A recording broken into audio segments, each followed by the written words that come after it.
ஒரு முதல்வர் ஆட்சிக்கு வந்து ஒரு மாசம் கூட ஆகல. ஆனா நேற்று சட்டமன்றத்தில் நடந்தது என்னன்னா, திமுக, அதிமுக, காங்கிரஸ், விசிக, பாமக, தேமுதிக, கம்யூனிஸ்ட் லீக், கடைசியா பாஜக வரைக்கும் எல்லாரும் ஒரே வரியா நின்னாங்க.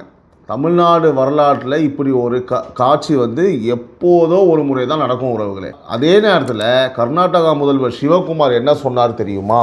அதையும் சொல்கிறேன். குதிரை பேரம்னு உச்சநீதிமன்றம் வரைக்கும் போனவங்களுக்கு என்ன ஆச்சு அதையும் சொல்கிறேன். கோவையில் வேலுமணி காலத்தில் நடந்த ஒரு விஷயம் இப்போ வெளிவந்திருக்கு. அதுதான் இன்னைக்கு தனி கதை வேற. உறவுகளால் நான், உறவுகளுக்காக நான், உங்கள் சிபி நவீன். அனைவருக்கும் இனிய காலை வணக்கம் உறவுகளே. இது டைம்ஸ் ஆஃப் ரிப்பப்ளிக் நியூஸின் காலை குரல். தினமும் காலை 6 மணிக்கு நீங்கள் எங்கே இருந்தாலும், உலகத்தில் எங்கே இருந்தாலும், நேற்று தமிழ்நாடு அரசியலில் நடந்த முக்கிய நிகழ்வுகளை உங்கள் கண் முன்னாடி நிறுத்துவது தான் என்னுடைய வேலை.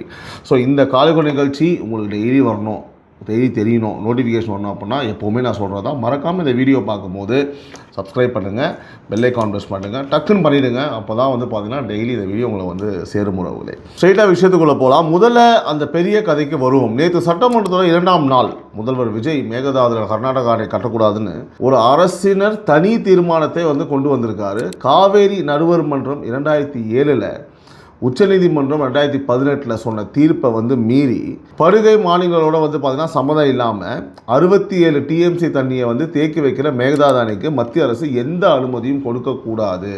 இதுதான் அந்த தீர்மானம். ஸோ கேட்குறதுக்கு வழக்கமான ஒரு தீர்மானம் மாதிரி இது இருக்கலாம். ஆனால் நடந்தது என்னன்னா, எதிர்க்கட்சி தலைவர் உதயநிதி எழுந்து 1956 நதிநீர் தாவா சட்டம் பிரிவு 4 படி தனி நடுவர் மன்றம் அமைக்கணும்னு ஒரு திருத்தம் சொன்னார்.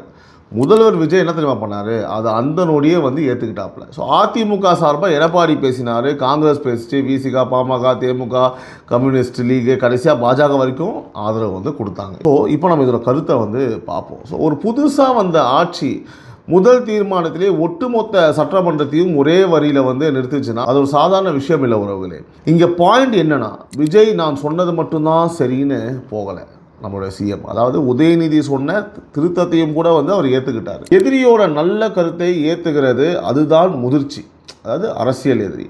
அந்த பக்கம் கர்நாடகா முதல்வர் சிவகுமார் என்ன சொன்னார்? தமிழ்நாடு என்ன தீர்மானம் போட்டாலும் முழுசாக தெரிஞ்ச பின் தான் நடவடிக்கை, அதாவது அலட்சியம். புரியுதா உங்களுக்கு? ஸோ உள்துறை அமைச்சர் பிரியங்கா கார்கே என்ன சொன்னாங்க? எங்களுக்கு கவலையே இல்லைன்னு சொல்கிறாரு. ஸோ வரும் செவ்வாய்க்கிழமை டெல்லியில் காவிரி மேலாண்மை ஆணையத்தோட 52வது கூட்டம் நடக்குது, தெரிஞ்சுக்கோங்க. ஸோ அங்கே தமிழ்நாடு இந்த ஒற்றுமையை கொண்டு போய் நிறுத்தணும்.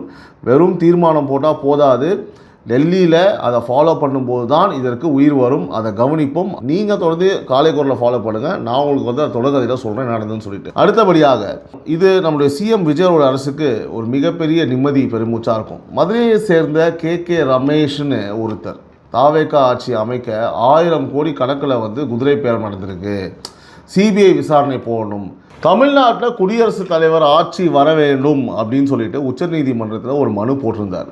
கேட்கவே காமெடியாக இருக்குல்ல? அப்படி தான் இருக்குது எனக்கும். நேற்றைய தினம் தலைமை நீதிபதி சூரியகாந்த், நீதிபதி வி மோகனா அமர்வு அதை விசாரித்து வெறும் குற்றச்சாட்டு தான் இருக்குது, ஒரு துரும்ப ஆதாரம் கூட இல்லை, அந்த மனுவை வந்து பார்த்தா தள்ளுபடி பண்ணிட்டாங்க. ஸோ இதோட கருத்து வந்து பார்த்தீங்கன்னா சிம்பிள். உறவே ஆட்சி அமைக்க முடியாதவங்க மக்களுடைய தீர்ப்பை வந்து கோர்ட்டில் வந்து திருப்பி எழுத பார்த்தா அது வேலைக்கு ஆகுமா? அது நடக்கவே நடக்காது. மே 13ஆம் தேதி நம்பிக்கை வாக்கெடுப்பில் 144 பேர் ஆதரவு, 22 பேர் எதிர்ப்பு. இது தெளிவான ஒரு எண் இல்லையா? நம்பர் சேஸ் இட் ஆல் அப்படின்னு சொல்லலாம். இதை ஆதாரம் இல்லை, குதிரை பேரம்னு பேர் வச்சா அதை நீதிமன்றம் ஏற்றுக்காது. மக்கள் கொடுத்த அதிகாரத்தை மக்கள் முடிவு தான் தீர்மானிக்கும். ஸோ அடுத்தபடியாக இதே சட்டமன்றத்தில் இன்னொரு சூடான விவாதம். ஆளுநர் உரையாட போது தேசிய கீதம் 2 முறை பாடப்பட்டது என திமுக உறுப்பினர் சிவசங்கர் வந்து கேள்வி எழுப்பியிருக்காரு. அமைச்சர் செங்கோட்டையன் வந்து 2 முறை பாடினா என்ன தப்பு, அது வரவேற்கத்தக்கதுன்னு பதில் சொல்லியிருக்காப்புல. சபாநாயகர் வந்து எத்தனை முறை பாடணும்னு நான் தான் முடிவு செய்வேன்னாரு. இதில் ஸ்ட்ராங்காக பேசினது அமைச்சர் ஆதவ் அர்ஜுனா.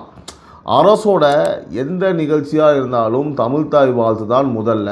சண்டை போட்டு வெளியே போன ஆளுநரை பேரவையில் நிறுத்தி தமிழ்தாய் வாழ்த்து பாட வச்சதே இந்த அரசோட சாதனைன்னாரு.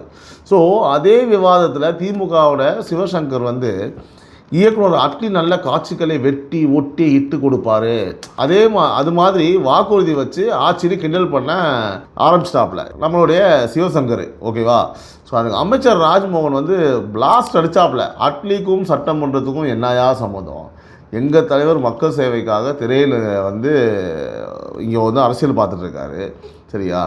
ஸோ இங்கே நீங்கள் என்னென்னா வந்து ஃபுல் டைம் அரசியல்வாதி, நீங்கள் வந்து கட்டிங் ஒட்டிங்லாம் பேசிகிட்டு இருக்கிறீங்களே சினிமா பற்றி பேச வேண்டியவரே எல்லாத்தையும் கூட அரசியல் பார்த்துட்டு இருக்காரு அப்படின்ற மாதிரி சொன்ன உடனே ஒரே சிரிப்பால் பயங்கர ஒரு கவுண்டராக இருந்தது. இதோட கருத்து என்னென்னா, மொழி மாநில உரிமை விஷயத்தில் வந்து இந்த அரசு ஒரு இன்ச் கூட பின்னாடி போகலைன்னு காட்டுச்சு. ஸோ அதே நேரம் ஒரு நியாயமான கேள்வியும் இருக்குது. விவாதம் வந்து பார்த்தா விவாத சப்ஜெக்டை விட்டுட்டு வேறு பக்கம் போயிடக்கூடாது. மக்களுக்காக பேச இடம் சட்டமன்றம். அதை தேமுதிகவோட பிரேமலதாவோட நேற்று சுட்டி காட்டினாங்க.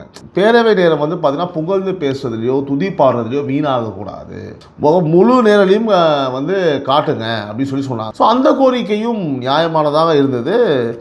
அதையும் வந்து கண்டிப்பாக சிஎம் விஜய் அவங்க செய்வாங்க அப்படின்னு நினைக்கிறேன். அடுத்தபடியாக இப்போ இந்த காலியாகிற வீடு பக்கம் வருவோம். அதான் அதிமுக ஒரு பக்கம் வீட்டுக்குள்ளேயே சிவி சண்முகம் மாதிரியானவங்க கேள்வி கேட்க, எடப்பாடி நேற்று கொந்தளிச்சு அதிமுக எந்த கொம்பனாலும் அசைக்க முடியாது, ஆட்ட முடியாது, எம்ஜிஆர் அம்மா காலத்திலேயே சோதனை கண்ட இயக்கம் இதுன்னு பேசுகிறாங்க. அது எம்ஜிஆர் அம்மா, நீங்கள் சும்மா. ஓகேவா? அதை புரிஞ்சுக்கணும். பொதுக்குழு கூட்டணும்னு கேட்டால் பேசி தான் அந்த நிலைமைக்கு வந்தோம்னு சொல்கிறாப்புல. ஒரு விஷயம் ஆனஸ்ட்டாக சொல்கிறேன். ஒரு தலைவர் தொடர்ந்து என்னை யாராலும் அசைக்க முடியாதுன்னு சொல்லிக்கிட்டே இருந்தாருன்னு வச்சுக்கோங்களேன், அதுக்கு அர்த்தம் என்ன தெரியுமா? யாரோ அசைக்க பார்க்குறாங்க தான் அர்த்தம். ஸோ பலமாக இருக்கிறவன் நான் பலசாலின்னு திரும்ப சொல்ல மாட்டாங்க. இது லாஜிக். இந்த அசைக்க முடியாத வசனம் அதிமுகவோட உண்மையான நிலைமையை காட்டுது. அதுதான் இந்த கதை. அடுத்தபடியாக இன்றைக்கி ஒரு கோர்ட் நியூஸு. இதில் அதிமுக ஆட்சியோட ஒரு பழைய முகம் வெளியே வந்திருக்கு. கோவையில் வந்து பார்த்திங்கன்னா 2021 சிபி வேலுமணி உள்ளாட்சி அமைச்சராக இருந்தப்போ ஒரு தேர்வு நடைமுறை இடஒதுக்கீடு எல்லாத்தையுமே வந்து பார்த்தீங்கன்னா மீறி 54 பேரை வந்து இளநிலை உதவியாளராக நியமித்தாங்க. ஈஸ்வரி உள்ளிட்ட 11 பேர் கோர்ட்டுக்கு போனாங்க. நேற்று சென்னை உயர்நீதிமன்றம் வந்து அந்த 54 நியமனத்தையும் ரத்து பண்ணி அவங்கள பணிநீக்கம் செய்ய உத்தரவு போட்டுருச்சு. சூப்பர். அதோடு நிற்கலைங்க, இந்த முறைகேட்டுக்கு துணை போன அதிகாரிகள் மீது நடவடிக்கை வந்து எடுக்க சொல்லியிருக்காங்க. ஸோ இதோட கருத்து என்னன்னு பார்த்தீங்கன்னா, யார் ஆட்சியில் இருந்தாலும் சரி, விதிமுறை மீறி வேலை கொடுத்தா அது நிரந்தரம் இல்லை. ஸோ எப்போ வேணாலும் வந்து பார்த்திங்கன்னா கோர்ட்டில் அது வரும். இந்த 54 குடும்பம் இன்றைக்கி வந்து பார்த்திங்கன்னா வேலையை இழக்குது. அதுக்கு காரணம் அந்த 4 அரசியல்வாதிகள் தான். தகுதியானவங்களுக்கு கிடைக்க வேண்டிய இடத்தை அன்றைக்கி யாரோ பங்கு போட்டாங்க. அதாவது பங்குன்றதுனா அது பைசா வாங்கி போட்டாங்க. அதனால் இன்றைக்கி பாதிப்பை அடைய போகிறது வந்து பார்த்திங்கன்னா அந்த குடும்பம். நீதி தாமதமாக வந்தாலும் வந்துச்சு.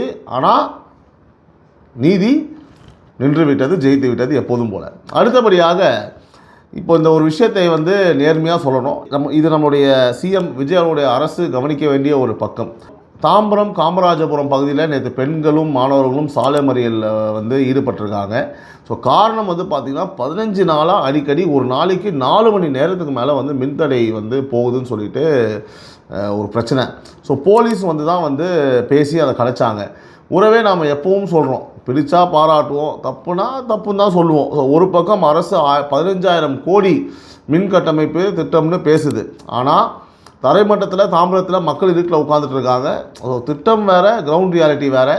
இந்த கேப்பை வந்து அரசு உடனே மூடணும். இது விமர்சனம் இல்லை உறவே, இது நினைவூட்டல், இது ரிமைண்டர். ஸோ ஆட்சி நல்லா போகணும்னு விரும்புகிறதுனால தான் இதையும் நம்ம சொல்கிறோம். சரிங்களா? ஸோ அடுத்தபடியாக பாமக தலைவர் அன்புமணி நேற்று ஒரு முக்கியமான விஷயத்தை வந்து டேட்டாவோட வச்சுருக்காரு. தமிழ்நாட்டில் நீர் திட்டங்களுக்கு முக்கியத்துவமே இல்லை. ஸோ அத்திக்கடவு அவினாசி 1952 இருந்த கோரிக்கை.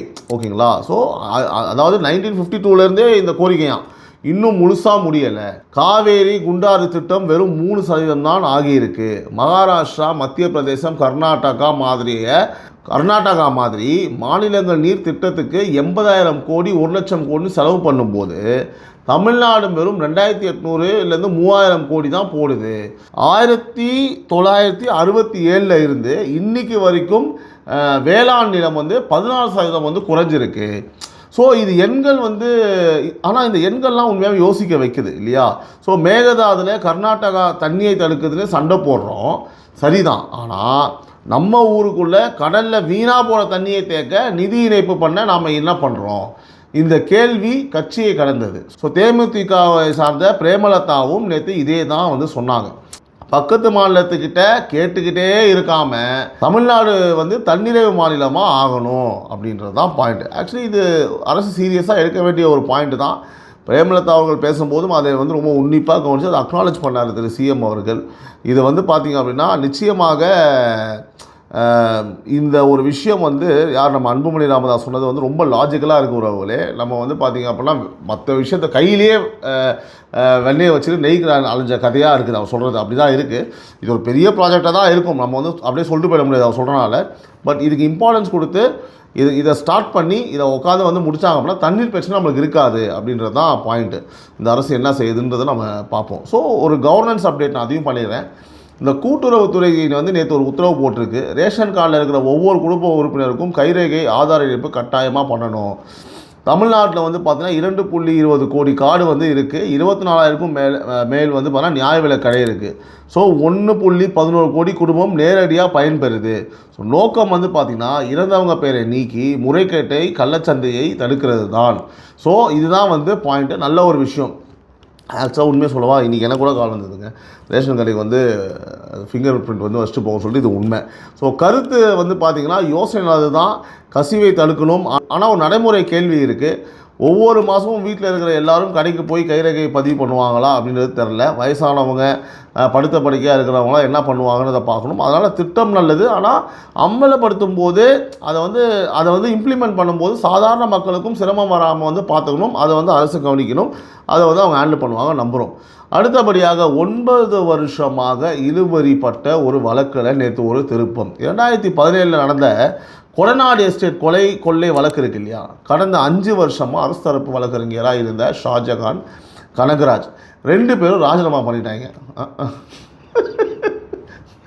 கேஸும் உள்ள ராஜினாமா பண்ணிட்டாங்க வக்கீலுக்கு.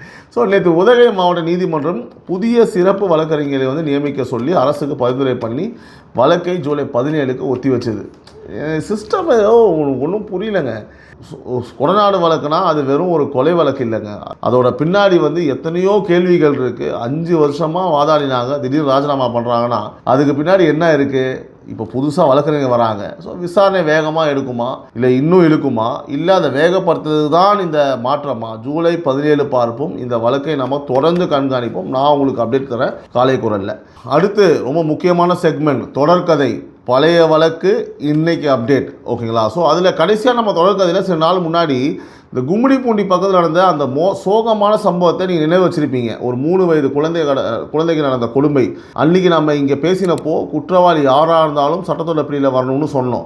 அந்த அப்டேட் இன்றைக்கி வந்திருக்கு. பீகாரை சேர்ந்த 19 வயது இளைஞன் ஒருத்தனை பொதுமக்களே பிடிச்சு போலீஸில் ஒப்படைச்சாங்க.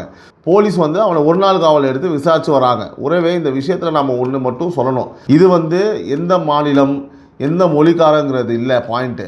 ஒரு குழந்தைக்கு பாதுகாப்பு இல்லாத ஒரு சமூகம், அது தோல்வி அடைஞ்ச சமூகம், சரிங்களா? ஸோ குற்றவாளிக்கு கடுமையான தண்டனை கிடைக்கணும், வேகமாக கிடைக்கணும். அதோட இந்த மாதிரி சம்பவம்னா திரும்ப நடக்காமல் தடுக்கிறது தான் அரசோட உண்மையான வேலையாக இருக்கும் நம்ம நம்புகிறோம். ஸோ இந்த வழக்கையும் நம்ம விட்டுடாமல் அடுத்த கட்டம் என்ன ஆகுதுன்னு உங்களுக்கு நான் சொல்லிக்கிட்டே இருப்போம். அதுதான் இந்த காலை குரல். இன்றைக்கி இவ்வளோதான் உறவுகளே. நேற்று நடந்த தமிழ்நாடு அரசியலில் மொத்த நிகழ்வுகளையும் எந்த பக்கமும் சாயாமல் மக்கள் கருத்துக்களாக முன்னாடி வச்சுருக்க நான் நம்புகிறேன். உறவுகளே மறக்காமல் சப்ஸ்கிரைப் பண்ணுங்கள், ஷேர் பண்ணுங்கள், லைக் பண்ணுங்கள். அண்ட் வீடியோ பிடிச்சிருந்தா ஹைப் பண்ணுங்கள். ஹைப் எதுக்குன்னா இன்னும் இந்த ப்ரோக்ராம் வந்து நிறைய பேருக்கு போய் சென்றடையும், நிறைய பேர் அதை பார்ப்பாங்க. ஸோ கண்டினியூ நிறைய பேர் விரும்புவாங்க காலைன்னு சொல்லி எல்லாமே தெரிஞ்சுக்கணும்னு சொல்லிட்டு. ஸோ அதனால் வந்து பார்த்திங்கன்னா உங்களுடைய ஆதரவு சப்போர்ட் எனக்கு எப்போவுமே இருக்குது, அது எப்போவுமே இருக்கும் எனக்கு தெரியும். பட் மறக்காமல் சொல்ல விஷயம்லாம் பண்ணிவிடுங்க. அண்ட் கமெண்ட் பண்ணுங்கள். கமெண்ட் பண்ணும்போது எல்லாத்துக்கும் ரிப்ளை பண்ணுறேன், நான் பார்த்துட்டேங்க எல்லாத்தையுமே. சரியா? Right, okay. இன்று மதியம் 12 மணிக்கு அரசியல் மேடை நிகழ்ச்சியில் நான் உங்களை மீண்டும் சந்திப்பேன் செகண்ட் வீடியோவில். அன்டில் தென் நன்றி, வணக்கம் உறவுகளே. Love you all, take care, bye bye. இந்த நாள் இனிய நாளாக அமைய என்னுடைய மனமார்ந்த வாழ்த்துக்கள். நன்றி.